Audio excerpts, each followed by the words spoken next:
Good evening, and thanks for tuning in to West Dock. Today is Tuesday, January 31st. We've got a cool episode for you today. It's all about the Brook Winter Carnival that's celebrating its 50th anniversary, and we've got some special guests in the studio to talk about festivals gone by and what's to be expected this year. But first, as always, we're introducing you a book by a Newfoundland author, and today by Leo Fury. It's The Good Thief.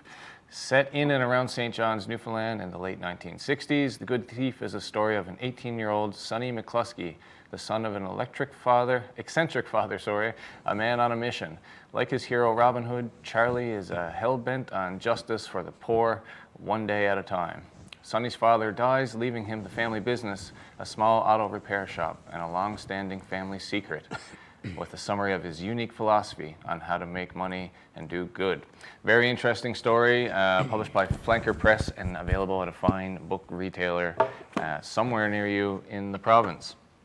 And right off the top, just for all the West Coasters out here who are switched into the Marble Mountain status, it's open again today, and there's an exciting announcement coming for this week regarding the opening of the top.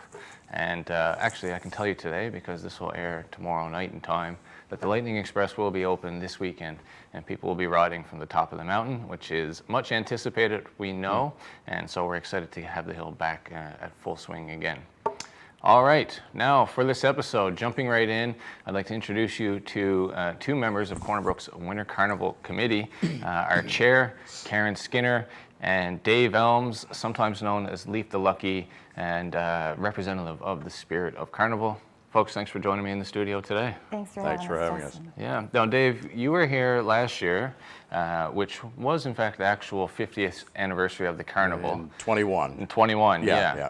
And obviously, there was lots of good reasons then to not really push hard on the big 50th celebration. And not to beat that dead horse too much, but can you just first jump back to, that decision at the time and what the Carnival Committee kind of had to go through in deciding whether to put on that 50th celebration?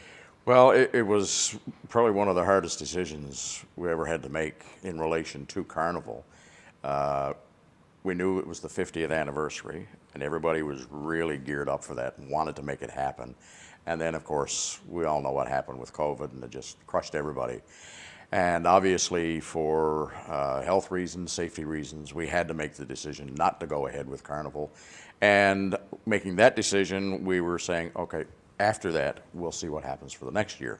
And then, of course, the next year came along, and things were still pretty well in high gear. Yeah. And we had to change up again. And everybody was disappointed. We were disappointed. Yeah. But it was probably the best decision that we could have made, because we didn't want to, be held responsible for causing any health concerns and that sort of thing. So glad we did, even though we've had to wait. Now we're getting ready for number 50. Absolutely. Yeah. And the time seems right. The world is mostly back to normal. Yep. And people are definitely ready to kind of get back out there and start celebrating again, for sure. Oh, yeah. Wherever I go now, I go to the stores and just go out for a walk somewhere, you bump into people. And now, of course, we're getting closer and closer to the time. Yeah. Saying, we're all ready for Carnival, and you're going to be back at it again. Oh, yes. Yeah. We're ready to go, too. So I think the whole idea of community getting together and socializing, going out for a bowl of soup at one of the churches, going to a show that's being held. But just that coming together, I think people are anxious to do that again. Yeah, for sure. And Dave, obviously you're so great at speaking to the spirit of Carnival, because you've kind of been part of that spirit for quite a while now. A few years. A few years. And of course, most people would, recognize you in terms of Carnival through your role as the character of Leaf the Lucky, sort of like the mascot, and spirit himself of the Carnival. Right. Can you just take me back to, because for as long as I can remember as a boy, you were the Viking. Yeah. And then I grew up and you were the realtor, right? But but you were always the Viking to me. So can you take me back to that and how that was decided that this Viking character should be the mascot of the Carnival? Well, that went back to the early 60s, actually. The Corner Brook Ski Club was in full gear at that time, and Marble Mountain was the location. And I don't know if you can remember. Probably it's probably been gone since The old lodge? Yeah, the old lodge. Yep. And I remember when I first started, that's where we used to have all of our activities at the old lodge. And that's where the Corner Brook Ski Club started. In 1964, Dr. Bob McLeod was a resident dentist here at the time. He was the first person on record to dress up as Leif the Lucky and just carry that character through a day of fun out at Marble Mountain. And then it was into the early 70s before people really started thinking about putting together a proper winter carnival. And they started it out as like a one-day thing, and then it was a weekend thing, and eventually in 77, of course, it went into the full 10-day carnival that we know now.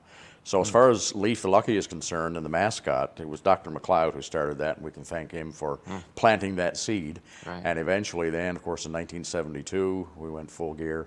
And 50 years later, Leif is still going strong. The spirit is still going strong. Right. And so for how many years, if I can ask, have you been Leif the Lucky? This year, taking out the years that we missed because of COVID, this year will be the 29th time Wow. that I will play Leif the Lucky. That's amazing. It's actually my 30th anniversary of being part of Carnival this year. Wow. So it's pretty exciting. It's one of the most pleasurable things I've ever done.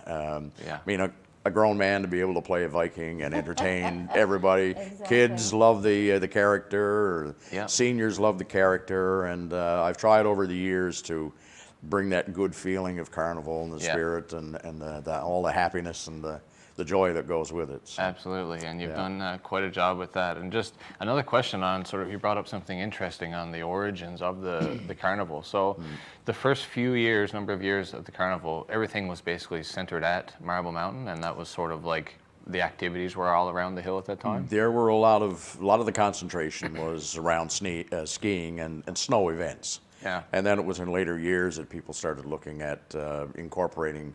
Well, it was Corner Brook Winter Carnival, Yeah. so let's incorporate more of the city and concentrate activities within the city, whether they're indoors Yeah. or outdoors, and that's the way it progressed from there. And so was that like the same time the Old Sam race started? Was that an original kind of carnival event, do you know? Yeah, because the old Sam, Well, that's probably even older, actually. it is. Yeah. Dr. Sexton is going to correct me on this one Yeah. now, but I'm sure it's over 50. Yeah.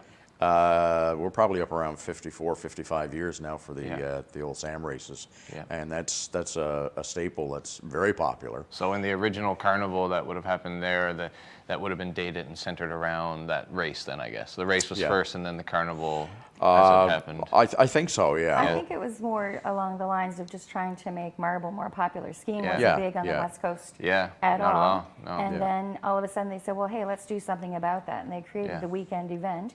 And then the next thing you know, the surrounding communities got involved in not just skiing. They realized that, there's lots Winter. to do here Yeah. on the West Coast. Yeah. And so it just went from there, like Dave said.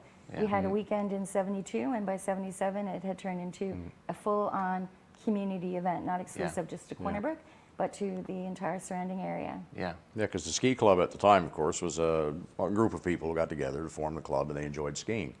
So the idea was, let's take this concept of outdoor activity and skiing and spread it around and try to get as many more people involved as Yeah. we can. And of course, it developed, and here we are now. We've got this beautiful facility out at Marble and Yeah. lots of slopes and I Look don't at, know, look at how from- times have from- changed, right? And the Yeah. park itself has developed, and Yeah, now the that's you know right. Ballwater Park is being utilized, and Yeah. it's just become this really big thing. Yeah.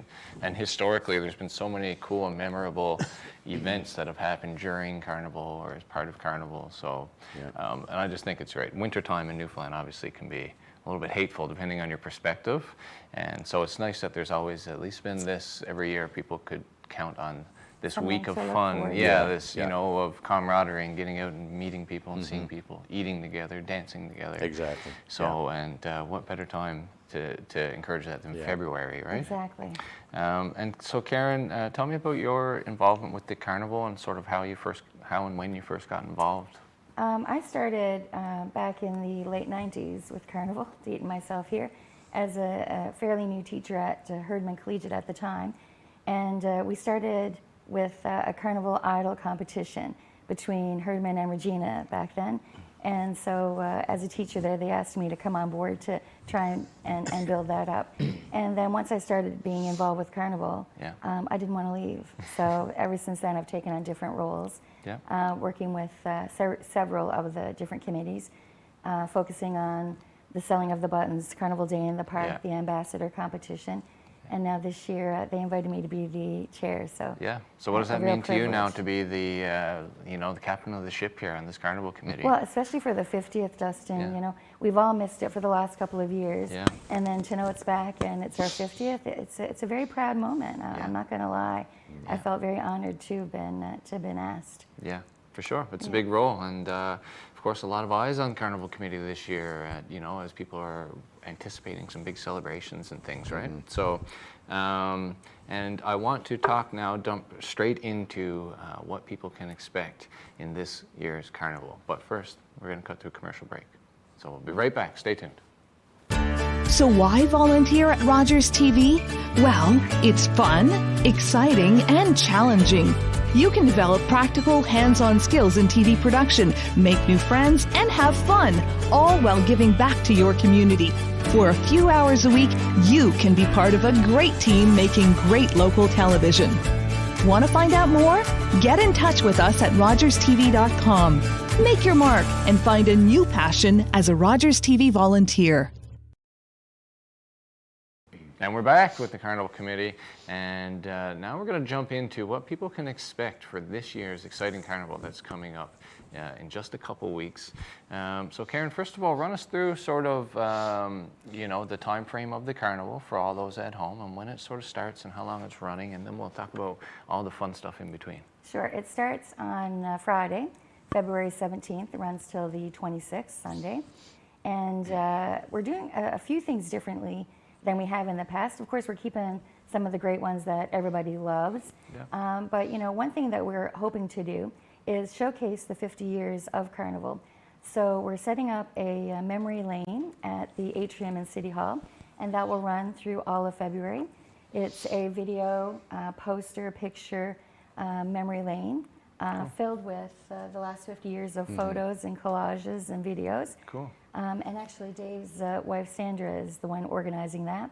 Cool. And on the first Saturday of the event, so the 18th, we're actually having an opening reception to people who've made a difference in Carnival over the last 50 years. Cool. So it's a private event. We've invited the past chairs, the past Carnival queens, ambassadors, Carnival idols, patrons, people who've made a significant difference.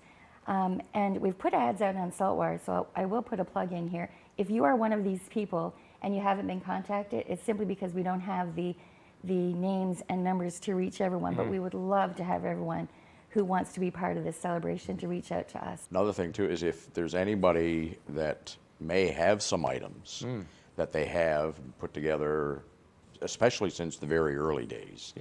And if you wouldn't mind sharing those with us and putting those on display for people, we'd certainly appreciate it if they could make contact with us. I'm going to have to go take a little route around the basement of the ski lodge. I'm sure there's some goodies down there somewhere. You never know what might be tucked away somewhere. And, I mean, I'm sure yourself, you must have boxes and boxes of Carnival swag kicking around your basement, Probably every button for the last 30 years. We have that on display. Yes. Do you? Yeah. We do. All the buttons? Yes. That's so cool. Yeah, right, 72 up.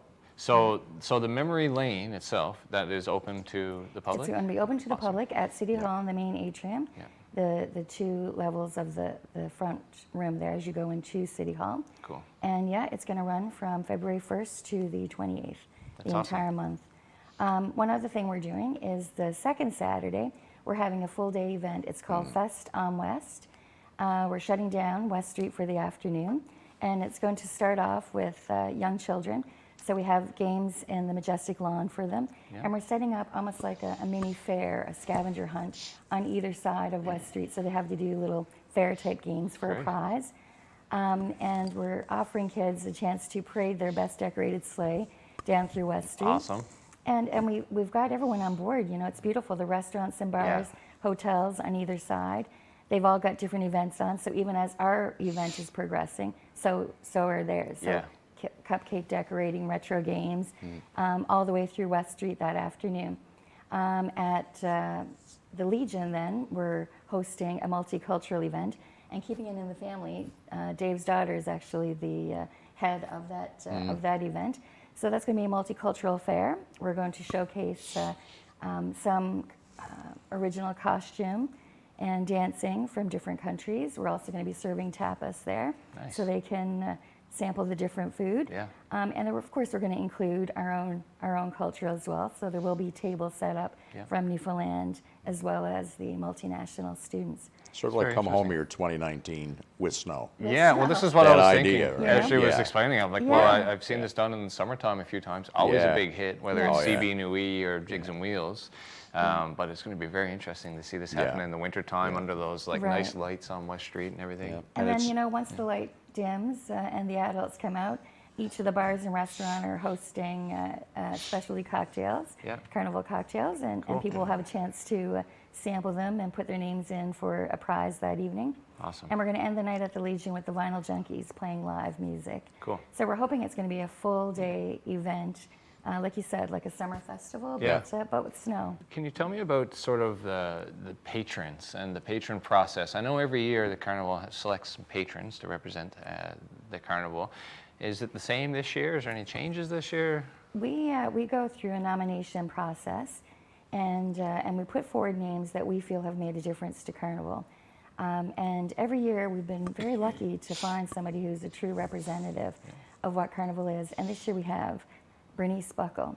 Bernice was actually part of the original 1972 Carnival, so she's been around forever. And what about, there was always like youth ambassadors. I know over the years there was various sort of basically ambassador contests and talent displays to show show your stuff to become a young ambassador. I think this year you guys have mixed it up a little bit and are using kind of more contemporary tools to find your ambassadors. We have. Tim Hortons has come on as our sponsor, and they're actually running the two events for our ambassadors and for the leafling competition. And just keeping in with times, we found over the years kids' habits and hobbies were changing, so we thought we'd try and be current. So this year we're actually having what's called the Social Media Ambassador Competition, and it's ongoing right now. So these children, we have 9 in total. They're competing on a different level. So instead of actually doing a talent in front of us, their talent is TikTok and Instagram and Twitter and Facebook and showcasing how to get the word out through social media. So the winner will actually follow us around through the carnival events, the under 19 events, and they will advertise them for us throughout carnival. So we want to get some youth involved, and how better than through their phones. So how are you measuring, how are these young folks, these 9 people being measured, and how will the winners be selected? The winners will be selected this Sunday, and we have rubrics. That's the teacher part of me. We have a grading system. So we have based it on their interaction with the public. So we have community events. We spent last Wednesday afternoon at Vine Place, where we paired our ambassadors up with youth or young children there to build gingerbread huts of Leaf's Hut.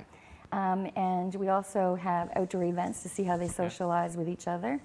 And we have 3 judges that mark them on their enthusiasm and their participation, their arrival time even, So we have a full grading system of what's expected of them during Carnival. So pre-trial, we have our 2-week event that we look at them and see, will they be a good representative? Yeah. And I mean, Dustin, if you've seen them in the past, we've chosen well. We have great kids. Yeah. And this year we have some amazing ones as well. They're sure to shine. Yeah, absolutely. And so I was just, asking in terms of, we're looking for these 9 people to demonstrate their prowess on social media, like you said. Who's the best TikToker? Who can produce the best sort of, I was wondering, is it based on the content they produce or the amount of engagement they get on their social medias, or are those things factored in? Absolutely, they are.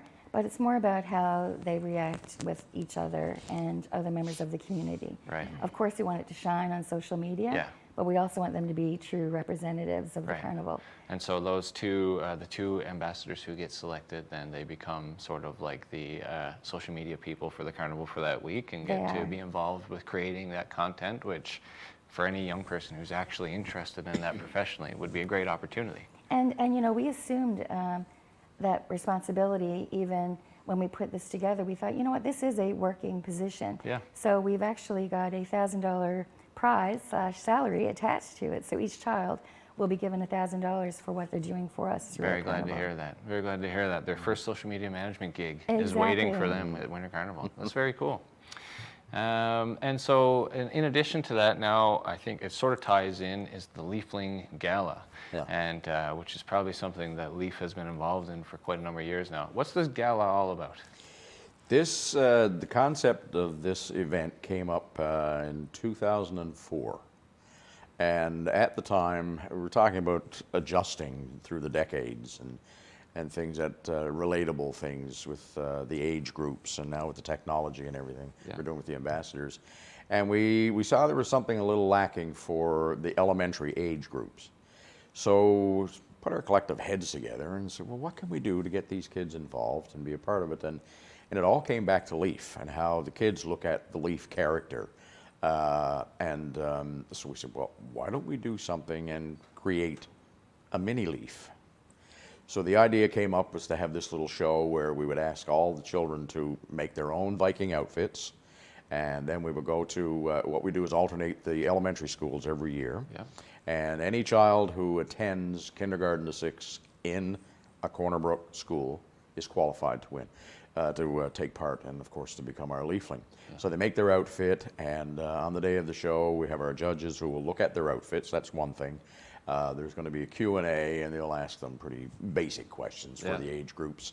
And then to end it all off, there's something that Leaf always shivers about, and that is the sword fight, which they jump on wholeheartedly, believe me. And we just have a little mock sword fight and to Yeah. show off their skills. But mainly it's to display their, we go back to the word spirit again, right, Yep. Karen? Because it's all about the spirit of the personality. And even though they have cute outfits, we look at a child who's going to be outgoing and wants to get involved and be Yeah. a part of Carnival. So Yeah, that's what it's all about. And it's, That's really cool. yeah, so 2005, we had our very first Leafling, and that's Aiden Mesher. And Aiden has a place in all of our hearts, I think, for all of us who were part of Carnival back then. He was 5 years old when he became our Leafling, and I tell you, we couldn't have selected better. Wow. That first year, we said, well, okay, let's try it again next year and see what happens. The next year, we had 4 entries. We said, well, maybe this is not clicking the way it should. Let's try it one more year and see what happens. The next year, I think we had 12, and it just grew from there. And now this year, this will be our 17th Leafling. Wow. Yeah. That's so cool. So they get to sort of create their own Viking identity Yep. and come show their spirit and test their combat skills against a real Viking with 30 years experience. You got it. Yes, absolutely. And something I think I remember seeing in the past, in past carnivals associated with Leaf is the treasure chest. Yes. The Viking Yep. bounty. What's that all about? We, I can't remember the very first year we did it, but it's a number of years now that we have done it. And the first year that we did it, we found we had a big chest. And Sandra was responsible for doing it, and she still is to this day. So we collected items that it's for anybody up to age 18 to qualify. And you fill out an entry form on opening night at the park, and we draw one name, and that one person will take the whole thing home. Mm-hmm. So we looked at what everybody was into, and of course a lot of gaming and things like that. And those are the items that we put in there. And so on opening night, we make the draw, and one person will go home with that treasure chest. And Wow. This year, of course, we're talking. We've got a Nintendo Switch. We've got Switch games. We've got all kinds of accessories that go with it. There's actually a play mat, and there's a headset, Wow. and a bunch of other things like that. So it's. It's a serious grand prize. Oh yeah. Very Yeah. cool. So yeah, we put all that together. The first year we did it, we actually buried the chest out in the field. And when have I to go came out find of the it? hut that night, I used my sword as a divining rod or something. Right. Anyway, it started shaking, and the kids were getting excited. What's he doing? What's he doing? And then I started pointing towards the snow. And then that's where the chest is. Well, there was snow flying everywhere. The kids Yeah. had to dig it up? They dug it out, and I tell Wow. you, it was as bad as Tony Abbott doing the slope song. Snow flying everywhere. And anyway, they hauled the chest out, and we brought it up on stage, and later on did the draw, and then, of course, Wow. that went home. But succeeding years, what we did, we decided that it was probably a little bit dangerous in hindsight. Yeah. And we thought, let's keep the kids' safety in mind. So I keep the chest with me inside the hut. Right. And then when I come out on the opening night, we bring the chest up to the stage, and so the kids can eye it. And Very cool. have a look. So yeah, Very that's a little thing that Winter Carnival just wanted to give back to the community. Yeah, Yeah. that's very exciting. And now I remember. Now I'm starting to understand why you, as a character, have been ingrained in my memory since a child. Because all this exciting stuff that happens around it. Oh yes, yeah. So it's very cool. Karen, I just got the light from our producer, which means we have a moment left of this interview. So is there anything else that you'd like to add as chair of the committee now? A message to the community? Yes, please get out there. There should be enough events there to satisfy everyone, every age, from lunches and breakfasts to dinners to nightly entertainment to a dog show for those of you who like to take your dogs outside now as opposed to just keeping them in the backyard. Yeah. We have a lot of big prizes this year. At the opening, we're giving away a laptop, limousine rides. We have a lot more to offer, I hope, this year. That with our 87-ish events that we have planned, there's definitely something out there for everyone. Absolutely. I A think great the most message. important thing is we're finally going to get all of us back together again as a Exactly. community. Yep. Get out and enjoy each other's company and socialize, and that's the part of it that I think really strikes home. And to that's what everybody. most people are looking Yeah. forward to. Yeah. Of course, if folks at home are looking for the opportunity to get together with all their friends and family, then a great opportunity to celebrate that is up at Marble Mountain on February the 25th, where we're having the big Winter Carnival dance with the Navigators. And there's hundreds of tickets sold for this already, but thankfully, because we're the biggest and best venue in Western Newfoundland, we still have hundreds left available. But the price changes on them Wednesday. So you can get them today, Tuesday night, until 12 o'clock for $20 and save a few dollars. And there's going to be a shuttle available to bring people back and forth into Corner Brook. And so for more information about that event and all the great events happening during Carnival this year, visit cornerbrookWinterCarnival.ca. And if you have questions or comments, you can reach out to them at cbwc@nf.aibn.com. And please, Gian, will you put that across the bottom of the screen for me, buddy? Thank you very much to Karen and to you, Dave, for coming in and telling us all about this exciting carnival. And we'll talk to you again after it and see how it all went for you. Thanks so Thanks, much for having Justin. us. Thanks. All right, and that's our show for today. We will be back next Tuesday with another episode of West Talk, and we look forward to seeing you all out at this year's 50th anniversary of the Corner Brook Winter Carnival. Have a good night.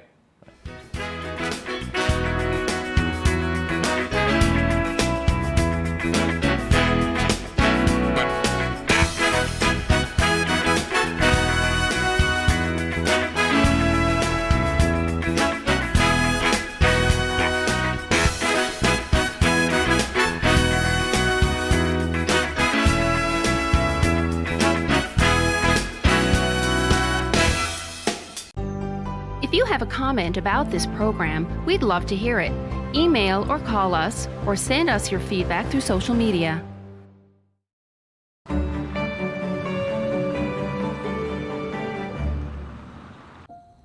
Sometimes, for a wish to come true, it takes a kingdom, because together is stronger. Tied tight, united we stand, in honor of one child's wish, to fuel the fire that will grant many more.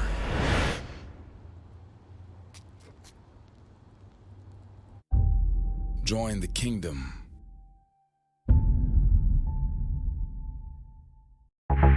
The One TV free preview is back, and viewers are loving it.